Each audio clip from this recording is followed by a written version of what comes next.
We're going to start this lesson by reminiscing on things past. We're going to talk about the invention of the RSA public key crypto system and the invention of the computer virus. This has not much to do with evolution, but I've kept it in for historical reasons. Hello. Hello. Thank you. Someone. Hi, Isabel. Hello. Good to see everybody. Um, well, let's see. Going to wait a minute for others to come in. However, any comments or questions or topics of discussion? Professor, I actually have a quick question. I Yeah, Jason? yes, I Yes. told I told some of my friends from my undergrad that I was taking this class, and they all thought it was really interesting because they were fans of your work, and they said in school they actually learned that RSA was like founded. There's like some sort of rumor that like it was like you were out drinking with uh, like college students or something, and then you woke up the next morning and like all of the work was done or something like that. Is that true? Well, yes, the story is basically true, but it's not very accurate the way you It's told it. embellished a little bit. Well, not embellished, just the wrong characters. Um, what happened was it was I think it was Passover in 1977 or something. And Ron Rivest and Adi Shamir had been thinking about this problem of how do you make a public key crypto system. And they had been thinking about it for months. Yep. And they dragged me into it. Okay. And I had this idea that, you know, I was a pure mathematician. And that, whatever Ron was mumbling about this secret code and all this stuff, you know, I didn't care. But they dragged me into it. And every place we'd go, we'd go on ski trips and everything because we were all friends. We were the same age and stuff. They would just incessantly talk about it. Okay. So, and because it turned to number theory, uh, was a big part of this, factoring numbers and stuff like that. Uh, I was useful in this, let's put it that way. There's more to the story, but because while nobody cared about number theoretic algorithms very much at that time, uh, if you were in that field or cared about it at all, I was your man, right? Because there was nobody else. So what happened is this kept going on and on. They'd come up with codes. I'd try to break them, blah, blah, blah, blah, blah. And then uh, a graduate student of ours, Anna Bruce, uh, had a Passover dinner, a Seder. I think I got this right. Yeah. Yeah. And so what happens is we all go to this Seder, and there's a lot of Manischewitz wine there. This, There's a lot of drinking involved on Passover. Yeah. yeah. And in particular was Manischewitz wine. Okay. And I didn't drink, not because I had some moral opposition, but I had a certain type of headache that I would come and I didn't want to encourage that. And but Ron was not opposed, Ron Rivest. And I noticed that he drank quite a lot, okay, which was fine. Uh, and so the party broke up sometime late at night, and we all went to our homes. And by the way, Ron Rivest does not remember this. And so, uh, you know, you just have to take my word or not take my word about Yeah. what Because he happened. drank too much that day?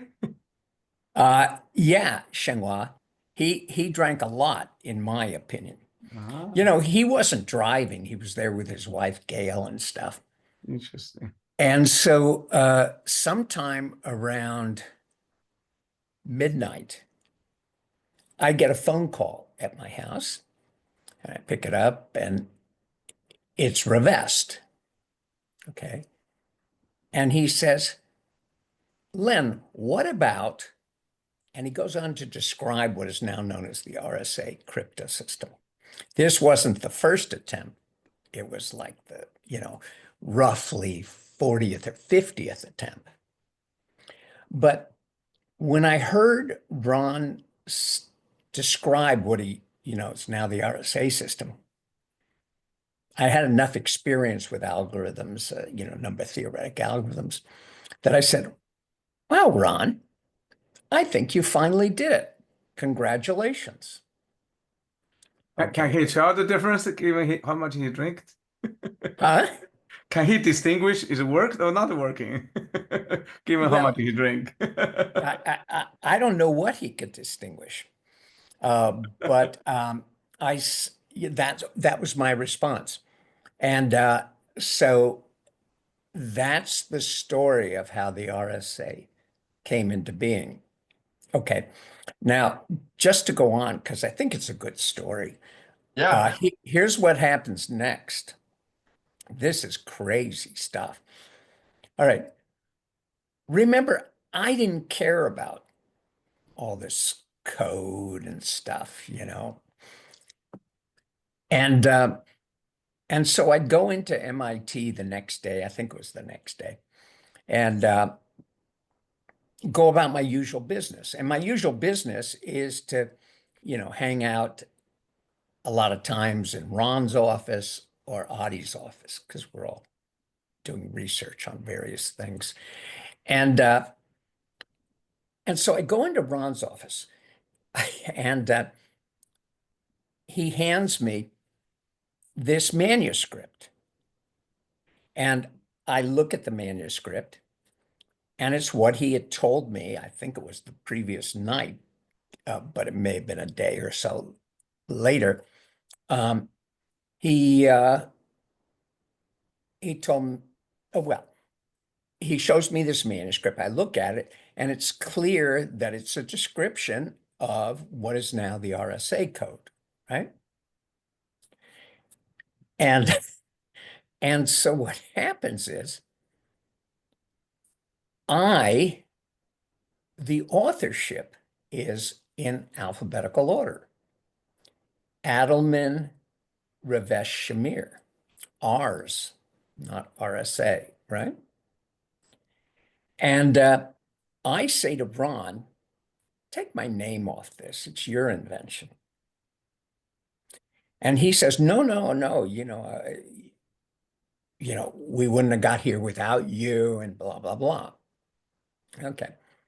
So we agree to talk about it the next day, that I'm going to go home. I'm going to think about whether, I want to be an author on this paper. And I go home and I start to contemplate it. And I say, well, the big question is, do I deserve to be on the paper? That's my criteria. And I remember, they came up with all of these possible public key crypto systems. And, I could break them because my background, and I could just see through a lot of their stuff.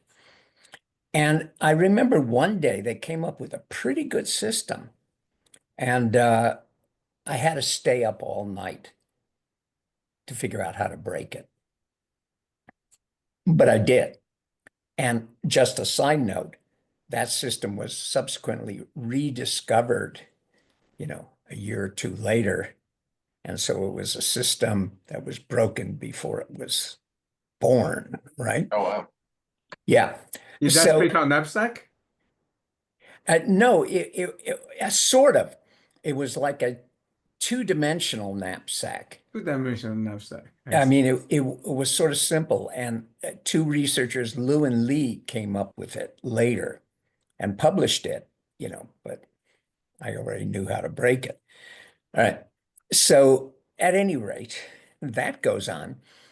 And I say, well, okay, I guess maybe I deserve to be on it. And I also think to myself, well, look, nobody's going to ever read this paper. And yeah. But on the other hand, I'm going to come up for tenure at some point, and there's going to be the bean counting thing. How many publications do you have? Blah, blah, blah. So I said, it's another line on the VTech. So I go in the next day and I say to Ron, Ron, I'll stay on the paper, but make me third author. And that's how it became RSA. So, the world works in strange ways. Yeah, so that's the If I could ask one more quick question about Sure. that, I was wondering, when did you realize, I guess, that the whole paper blew up and that, Yeah, it was more the that's a good Yeah. story too. So I don't care about this paper, but at the time there was Scientific American, which is, you guys are aware of Scientific American? Okay. So Scientific American had a column written by Martin Gardner. You guys probably don't know of this. He's gone now. But and it was called Mathematical Games. And he would have interesting sort of mathematical things that he'd write about. And it was a wonderful column. It had a big impact on my life, and a lot of people of my generations read that. A lot of mathematicians were motivated by that. Mathematical Games. So the crypto system was kind of neat, right? It was a good mathematical conundrum, I thought. And so it ends up getting published in Martin Gardner's article. I mean, his article in Scientific American. And so one day, I'm out at Berkeley, and I'm in a bookstore, and doing my own thing. And I go to cash in, to the cashier to check out. And the guy in front of me says to the cashier, he says, "Did you see this article on secret codes in Scientific American?" And the cashier says, "Yeah, that's so cool," right? And I go,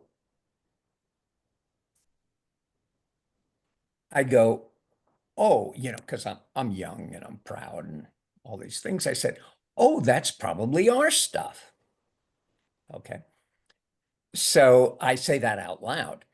And so the guy who's buying the Scientific American turns to me and says, "Would you autograph it for me?" And mathematicians are always accosted by, people wanting their autographs, right? And as I said before, it had never happened to me, and I'd never considered that it ever possibly would. It wasn't part of the picture. And that's when I said to myself, what's going on here? And it just blew up. It just went crazy after And that. how many years after you published was that? Oh, it was months, not years. Oh, only months after. Wow, that was really quick then. Yeah, Sometimes it it was. takes years for papers to get traction like that. Well, yeah, and also no internet, right? Yeah, exactly. This is the old school, so it was, perhaps even more surprising. Anyway, it when I write my memoirs, that'll be a chapter. It was pretty cool. That's awesome. Okay. Thank you for Yeah, sharing. my pleasure. Um, anything else, guys? I guess the moral of the story is that it's wonderful that the university are doing some bean counting of how many papers you publish. That gave you a little bit incentive. Yeah, you could view it that way. I think there's many views, but bean counting is a questionable way to judge the quality of a scholar, I think. But anyway, yes. Uh, Uh, uh, Len, since you are in the kind of a remembrance of times, nostalgia, Mark. nostalgia, I think I can give my recollection. So this is the second time that I'm taking a class with you. Yes, The please second give that time, recollection. yeah. Please do. I wanted you to. Okay, So go ahead. first time, of course, is fall of 1983, when I guess 12 students, I remember the number, were in the Wow. cryptographic course. There was one more Italian. I don't know if you remember it. Kind of tall guy from Rome, curly hair, very thick, very thin. So two Italians were in the class, Okay. and of course Fred Cohen, Fred obviously. Cohen. And Mhm. so that class, I think people can probably look it up on Wikipedia, became really, how do I say, iconic because that's where the virus, was, unleashed. My recollection is that you knew about it. Fred, of course, knew about it because he wrote the code. And what is it? Rick Carlson knew about it because he allowed it to happen. Is that true? Wait, Marco, if I can intervene. Yeah, It was all Fred. it was all Fred. I see. Fred walked up to me, I'll just take a little time, and Hmm. said, I have this idea for a new kind of computer threat. And he described what is arguably the first computer virus. Okay, yes, please go on. Now, I hope people know that that's when you coined the term computer virus. And I think you're still, if you look everywhere, they give you, that's when that name effectively became, further ubiquitous. There were obviously were computer viruses for decades before, but Hmm. I mean, at least a few years if I look up on Wikipedia, and but this is when that name became known, and that you actually coined that name. And I think that everywhere that I've seen, you're given, oh, who came up with the name virus, a computer virus? That's you. Just to I remember the name of the program that Fred let us run was a two-letter program, VN or some stupid name, Oh, okay. and of course every faculty run it, and they all got infected. All the students got infected, including myself, and I believe that I think I actually I went back and forth with Fred on LinkedIn a couple of times. I don't know if he's still a CMU, but he's doing still a lot of forensics, as far as I know, helping companies Yes. that way. But I do remember that he tried to actually get other, tests done, and he was banned because nobody, after everybody being infected, and I guess you didn't tell anybody of the other faculty, and so they all got infected without knowing about it. So, I'm losing. Are you still No, there? Oh, no, there you you're are. good. You're Yeah, good. yeah. Your video went off. Uh, Oh, I think he had problems trying to find another machine where he could run more tests. But yeah, it was. I mean, like I said, 12 students in that class. I remember we went in. The class was in one of the conference rooms on site. uh, So kind of a oh, large table with everybody around it. Not something oh. that you do today. I mean, Hmm. so I have very, very clear remembrance of that whole thing. What Ye- is your recollection of that class? Well, Marco, thank you for describing it, there were a few things I didn't recall, VN or whatever it was. Yeah, yeah, some really Uh, funky name. yeah. So I actually recount that in DTD. Hmm. Okay, I've written about it there. And yeah, it was it was pretty remarkable time. These things just happen, but they leave an sort of indelible mark in Yeah, the participants' brains. And yeah, I'm so happy to have you here, Marco, for a variety of reasons. First of all, to continue your education, yeah, and but but also to recount that event we shared, right? yeah. Uh, And going on the subject, there's I mean I have photographic images of that class, being in that class, being in their room, the look of the student. I don't remember even their names, but I do have a picture of how they look like. uh-huh. Yeah. Wow. Yeah. So, yeah, great story. Thanks, Marco. Let's see. Anything else, or shall we actually turn to the topic of the course? Okay, so I think we'll turn to the topic. So now for the actual topic here, um, we have okay, we just did a big detour, and the big detour uh, was one that showed us that in the environment, the genetic environment, genetic preens, that mutation was somewhat different from the common view of mutation. That mutation wasn't the environment just causing disruption of DNA in a cell, and then the environment acting on the mutants to choose the fittest, that actually most external insults to the cell were repaired by the cell.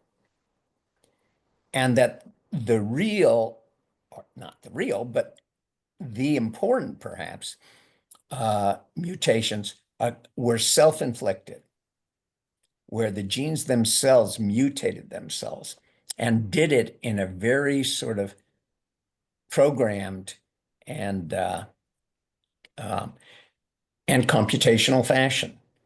So that was to motivate why this chapter, how cultural presets program their own mutations, is so important. Okay, so let's have it read.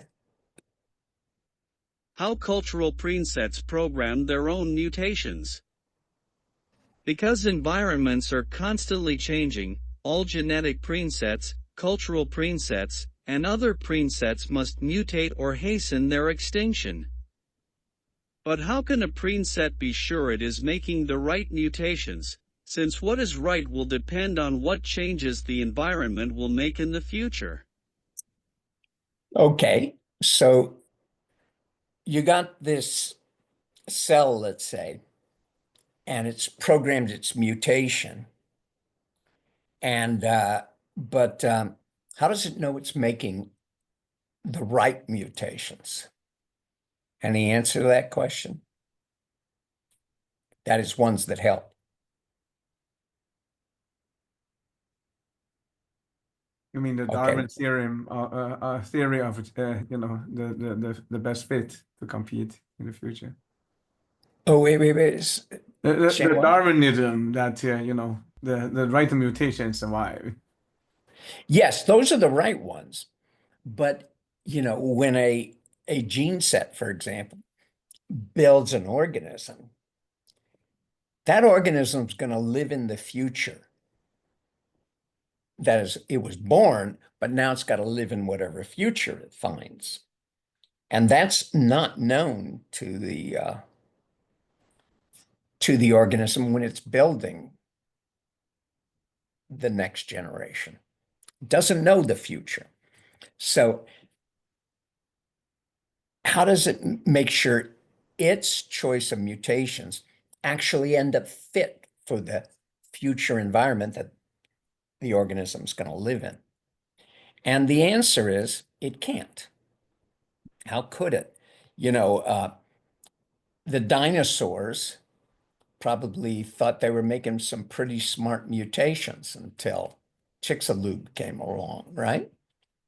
And then it turns out their mutations didn't work out so well. Okay. It can't. But that does not mean it should make changes at random. The situation might be likened to stock investing.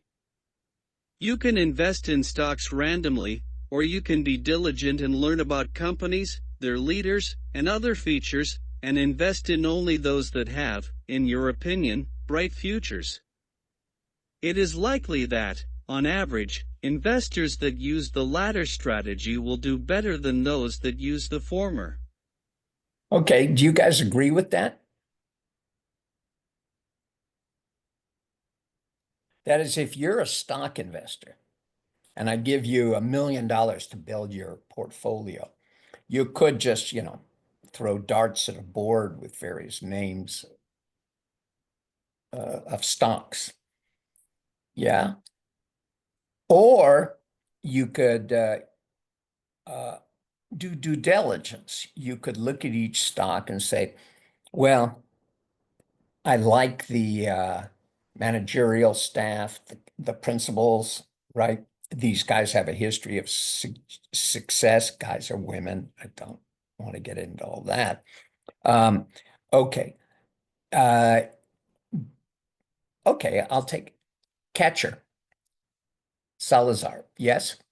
Yeah, so I would just what do you think the fact that most hedge funds typically underperform the S&P at a certain size, like what do you think the implications are for that on what you're saying about green sets, like choosing their own making their own choices for what's going to do well in the future?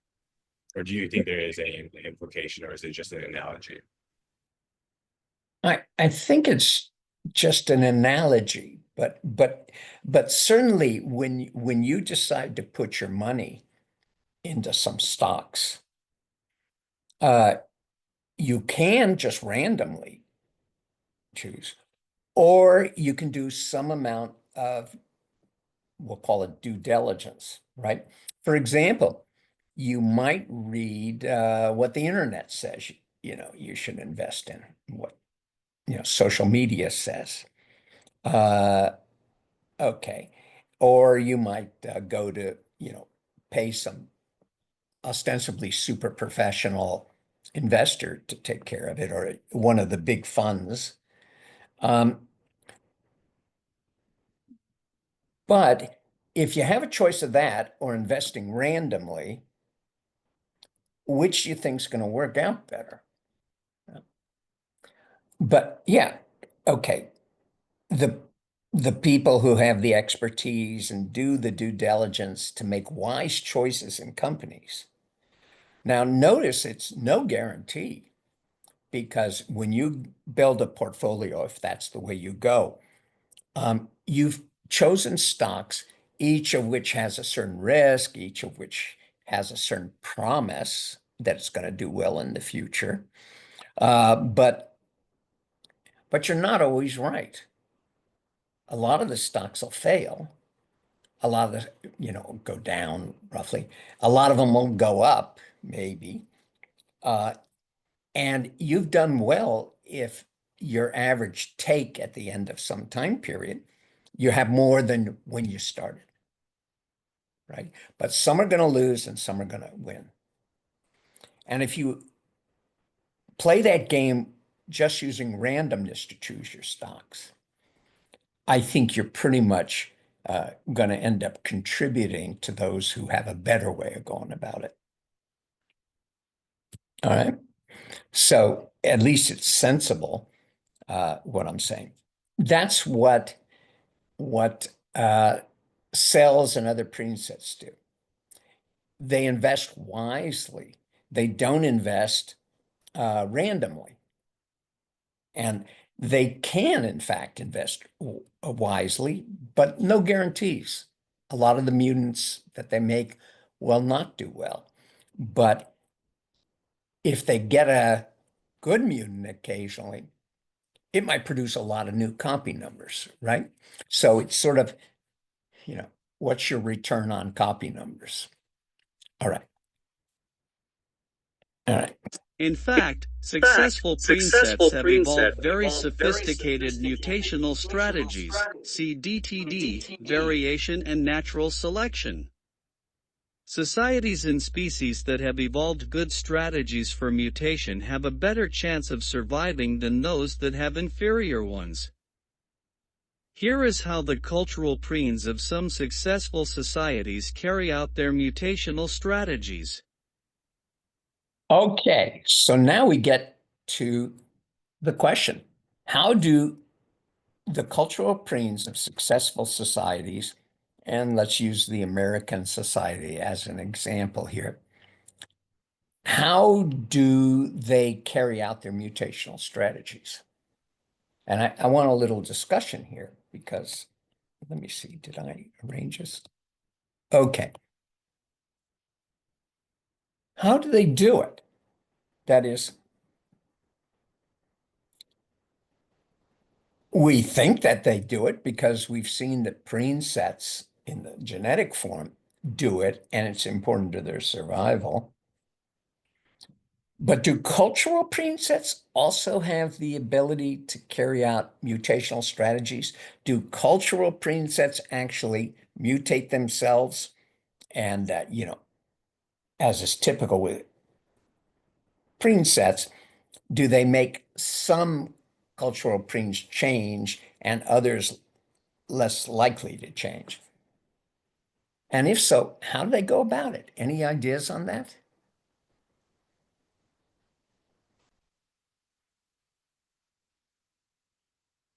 Okay. Yeah. So, oh, Julian. Yeah, so one thing I was thinking is maybe if you have a culture that change is kind of built into it, like in the United States, for example, we have amendments. There's been 27 amendments. Um Also, different states and communities have their own rules. So within, this larger American culture, you could have different subcultures that have different ways of life. So it's conducive for a very diverse kind of large display of this greater American culture with these freedoms and rights. But within it, there's all these different types of Americans. Yeah, certainly true, and I agree with that.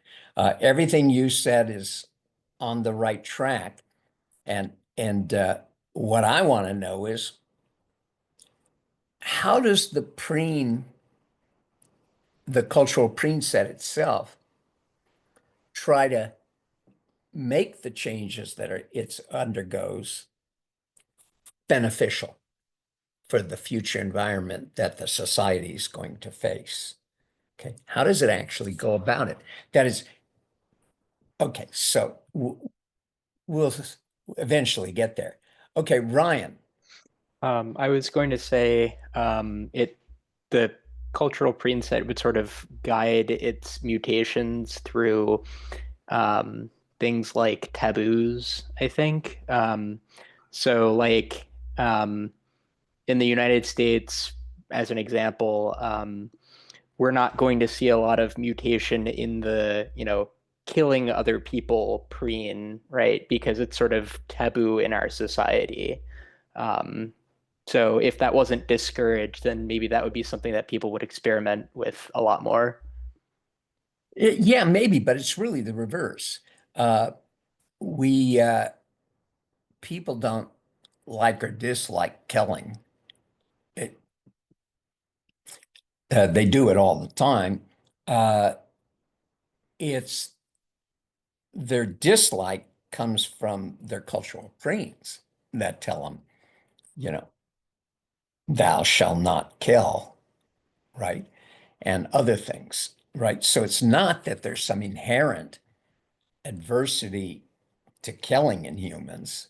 I mean, sure, like all animals, we're very careful about the killing that happens.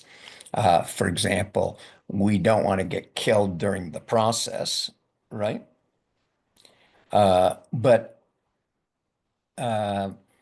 we're perfectly willing to kill, for example, in wars and things like that. Okay, so there's no some sort of inherent aversion. When we kill and when we don't kill is to a large extent determined by our cultural preens, when it's okay and when it's not. And for example, and let me put a caveat before I give you this example. From the point of view of preen theory, there's no moral judgments. Okay, this is just science. You wouldn't say, for example, oh, it's terrible. Well, you might find it terrible, but that's your preens. But we don't look at nature and say, oh, look when that big fish ate that small fish, and say how horrible. The only reasonable question from the point of view of preen theories, was it a good thing? Did it help survival of the big fishes, preen set? So sort of no judgments in preen theory, and we'll get into that more later. So I don't care, and what your opinion on the abortion issue is. I don't care. No judgment, no right, no wrong. However, that's an issue about we're arguing over a certain type of killing and whether it's going to be okay or not okay in our society. So, at any rate, that is what it is. John Machado. Yeah, I think I would think that it's sufficient to argue that the cultural preset infects different hosts, so that the fact that the hosts themselves are different is enough to ensure that there will be some change to the cultural preset. So if the host wasn't different, then I would assume there would be no change, right? Yeah, I don't want to comment on that, but I do think that your initial statement I agree with. Okay. And this will ultimately lead us, I think, to the notion the societal ecosystem, which we'll discuss shortly, but not for right now. Okay, let me ask you this. Let's take the First Amendment. It's a big cultural preen of ours. Now, can it be mutated? Yes, it can, right? We have an amendment process. We need, 2/3 of the House and 2/3 of the Senate, and maybe I haven't kept track exactly, 3/4 of the states in order to get this done. Yes? Very hard to do. That's why there's only been, as someone pointed out, 27 amendments, I guess. All right. Now, how do we know? Let's say we make an amendment, like there's an amendment. Oh, what's a good non-controversial amendment? Because I don't want to get involved in politics or all of that. I mean, I want to talk about politics as a subject of preen theory, but I have no opinion as a preen theorist on whether something's right or wrong. But go ahead. One of the amendments was okay. W- wasn't there an amendment that gave women the right to vote in the United States? Was there, is there an amendment like that? Controversial depending on who you talk to. I was gonna Oh, suggest of course. there was a recent one, I think it was 25 or 26, that congressmen can't change their own salary within that same term. So if they change their Oh, salary, it will not take effect until next term. I don't think that's really gonna encounter much resistance. oh, good. That's a really good example. That's the what, 25th Amendment you're saying? It's Did you 25th say? or 26th, I think. I don't remember. Okay, I like that one. Congress people can't raise their own salary in the Congress they're voting in. Yeah. Okay. So let's take that. So that's an amendment to, you know, what is a very important cultural preset in American society. Now, that means that a bunch of congressmen, senators, and I think states had to vote a certain way to get that done. Otherwise, it wouldn't be an amendment. Now, from the point of view of the cultural preset, let's say the Constitution itself, was that a good amendment or a bad amendment for the Constitution's own survival? The cultural preens that make up the Constitution, the constitutional cultural preset, has been mutated. And from my point of view, the cultural preset that got mutated would be like to hedge its bets so that it wasn't just a random mutation. They would like it to be a good mutation, where good means to the benefit of the survival of the cultural preens that did not get mutated. Okay? So how does the cultural preset of the Constitution or the American cultural preset uh, make sure that it's making the best bet it can somehow do? We know who voted. I mean, what positions, the congressmen, the senators, the state legislatures, I guess, voted to make that 25th Amendment an amendment. But who were those people and how did they get their positions?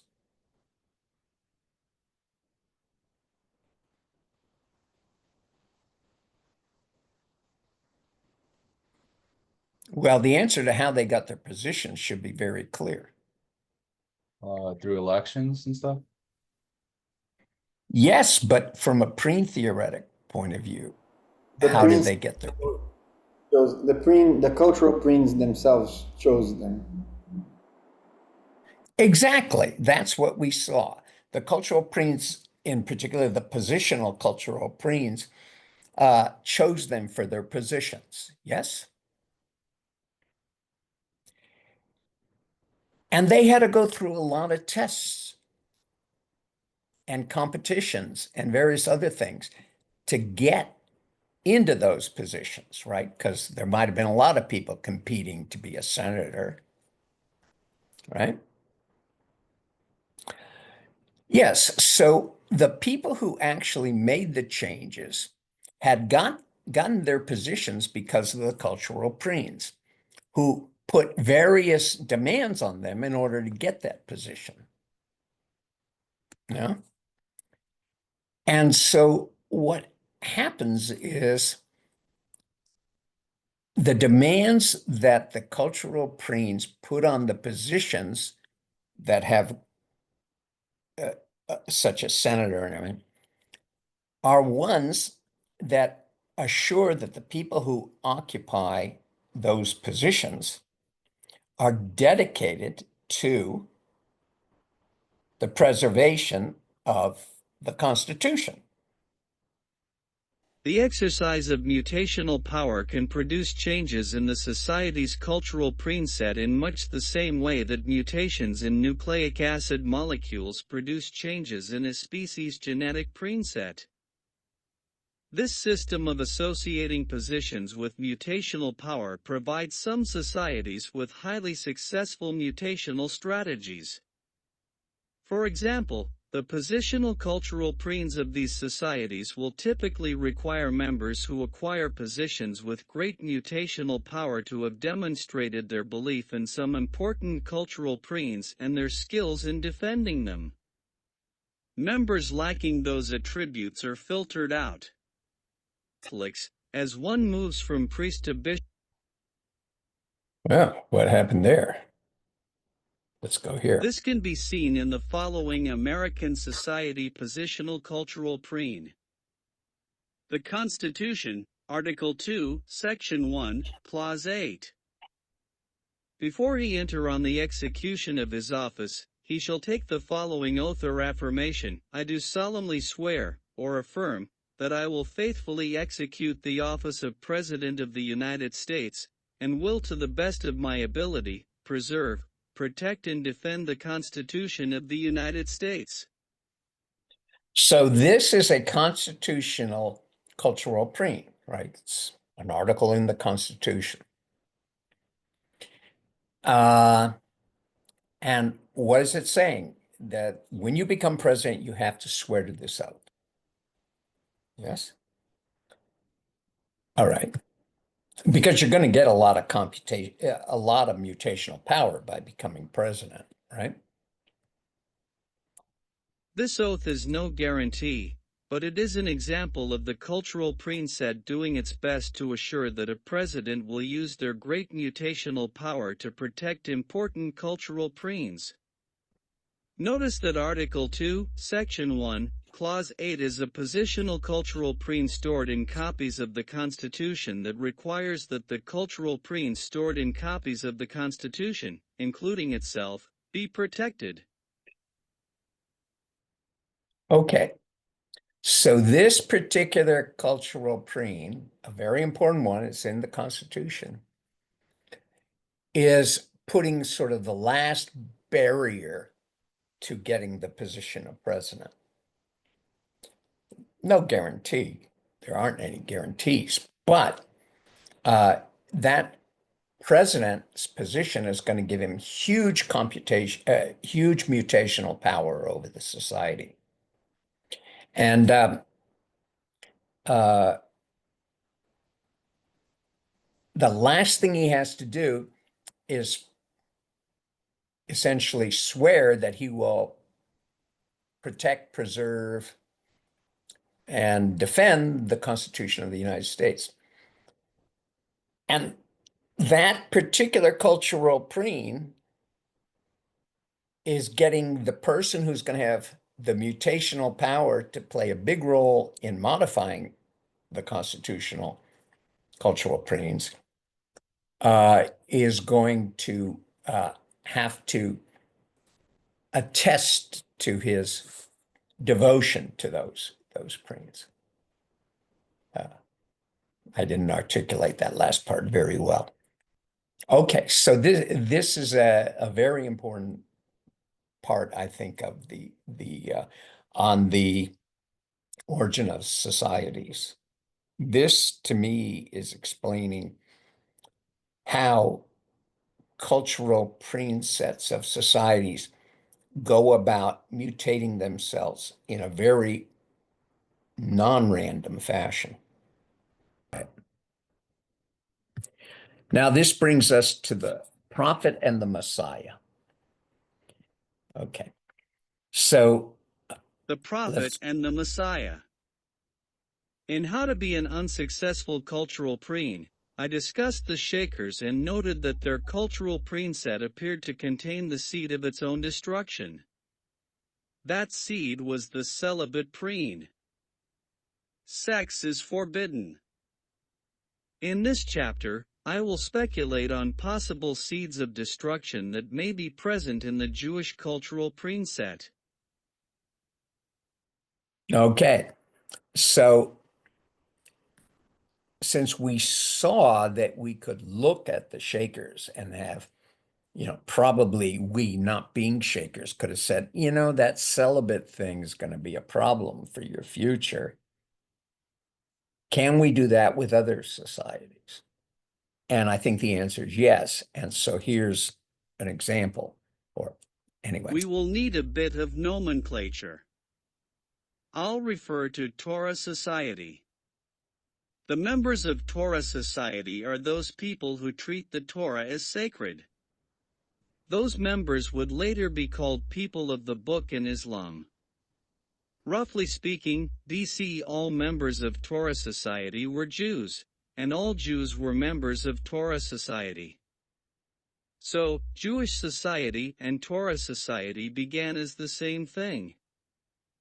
As indicated in how cultural preens organize people, many successful societies use positional cultural preens to define the positions members may hold, and for each position, the conditions that must be satisfied to attain it and the amount of mutational power that accrues.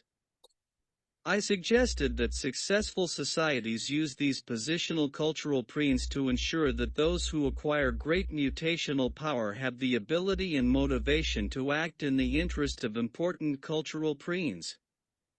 Presumably, the conditions required for such a position ensure that those with inadequate ability or motivation are filtered out. Consequently, when a society has positions with great mutational power, but the conditions filter out almost no one, it raises a suspicion that the positional cultural preens are not being used in an optimal way.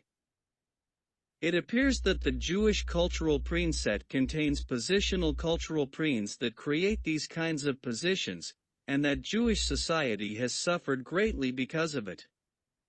Consider the following preens. The prophet preen. God will reveal His word to special individuals called prophets. The Messiah preen. In the future a great leader will become king of the Jews and restore peace and justice to the world. Let's start with the prophet preen. Listen to my words. When there is a prophet among you, I, the Lord, reveal myself to them in visions, I speak to them in dreams. Numbers 12:6, NIV. From the cultural preen perspective, this is a positional cultural preen that defines the position of prophet and associates it with an immense power to mutate the cultural preen. Cultural preset, right? Because, if you're a prophet, you're saying, well, God told me the following thing's going to happen, so we must all change our behavior and everything because I got this message from God. Yes? It's a very powerful position, prophet. Okay. Cultural preen set. What were the conditions that had to be satisfied to attain this powerful position? The Torah did provide some guidance on how unworthy candidates were to be filtered out, but the instructions were not that clear. For example, you may say to yourselves, how can we know when a message has not been spoken by the Lord? If what a prophet proclaims in the name of the Lord does not take place or come true, that is a message the Lord has not spoken. That prophet has spoken presumptuously, so do not be alarmed. Deuteronomy 18 verses 21 to 22, NIV. Okay. So there are these prophets, and if you're a prophet, there's been a lot of prophets, but some in the Old Testament are, well-known, Isaac, and I'm not that good at this stuff. So it's a very powerful mutation, great deal of mutational power. Now, yet to obtain the position, to filter out people who apply for the position. The cultural preset gives, this particular method that we've just seen in Deuteronomy, it's really not a very good filter, right? Yes, I mean, if you're a prophet and you say the Lord said something, then we have to wait until the prophecy either comes true or doesn't come true, and then we'll know whether the Lord really said it. Not a, it doesn't meet certain mathematical criteria anyway. Okay. As a result, in Torah society, virtually anyone could claim to have satisfied the necessary conditions and declare themselves a prophet. Since there was no practical means of accepting or rejecting such a claim, it might be accepted by some members and rejected by others. Perhaps most often, the sub-society of individuals who accepted the claim went extinct in short order, but in the case of Muhammad, it did not. It grew and became the Islamic society. Now consider the Messiah preen. As with the prophet preen, we have a positional cultural preen that defines a position and endows it with great power to mutate the cultural preen set. As with the prophet preen, the conditions that are needed to become the Messiah are poorly defined. Perhaps one could argue that the Torah does require that the Messiah be from the line of King David, but even today, that would be virtually impossible to determine. In any case, almost anyone could claim to have satisfied the necessary conditions and be the Messiah. Jesus made such a claim, as have many others, Wikipedia lists. In Jesus's case, the sub-society of people who accepted the claim eventually flourished and became the Christian society. So, while initially all members of Torah society were Jews, after Muhammad and Jesus they could be Jewish, Muslim, or Christian. So, Torah society now had three distinct sub-societies. The advent of the Islamic and Christian societies would contribute mightily to the growth of Torah society. However, since their inceptions, the Islamic and Christian societies have been in continuous wars with Jewish society and each other. They are winning. The Christian and Islam sub-societies now make up 99.6% of Torah society, while the Jewish sub-society makes up only 0.4%, Wikipedia Ma. Okay, so what think you on that? Is this a flaw in the, Jewish society, Torah society?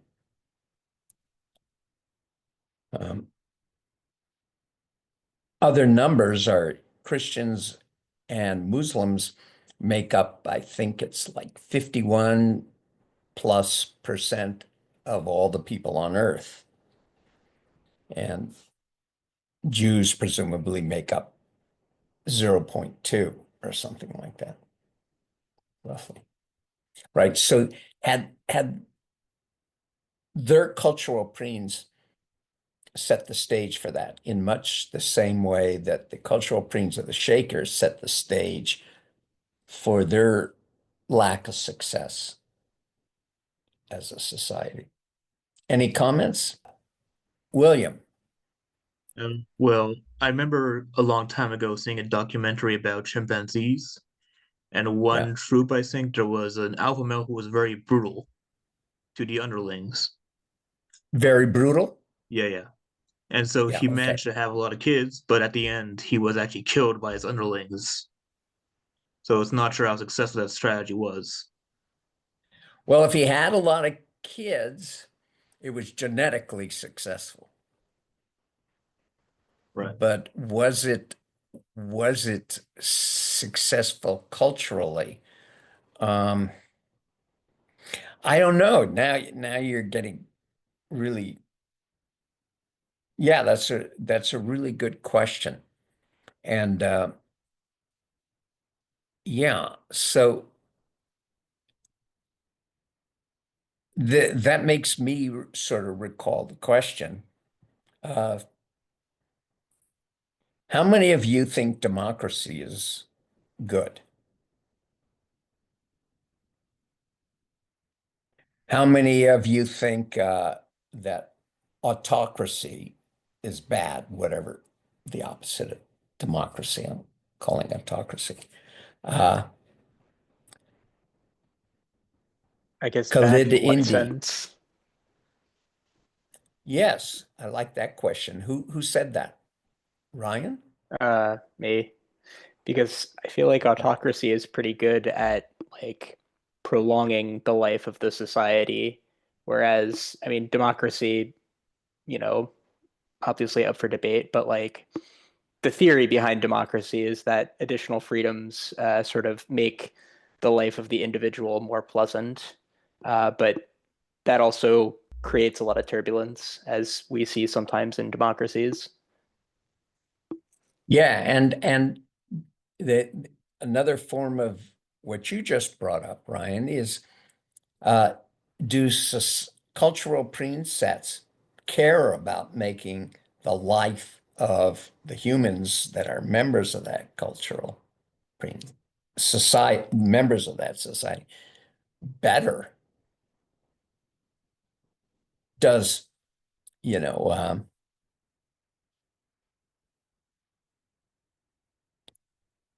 does an animal, for example, that lays a huge amount of eggs, like take the sea turtle, uh, but a huge amount of them never make it to maturity. Did the genes care about the lives of those organisms? No, because the lives of those organisms is largely horrible. They just get eaten by seagulls, right?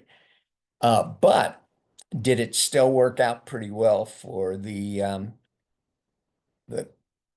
genetic preset of these animals? Yeah, they're still around. Okay. So do societal presets care about the humans at all? So, for example, what should a societal cultural preset, uh, why should it care about the society, the members of the society? Well, there are some reasons it should. For example, you know, the humans of society fight wars for them and stuff. But um, but if the societal cultural preset can find another way to do well, independent of how the members of the societies do, then it probably would take that approach. Okay, so good. We're finished with that, so I'll stop sharing, and I'll see you guys next Monday. This was a fun time. We got into some really good stuff, of which I don't know the answer to hardly any of it. But you guys have the answer to a lot of these things by Monday.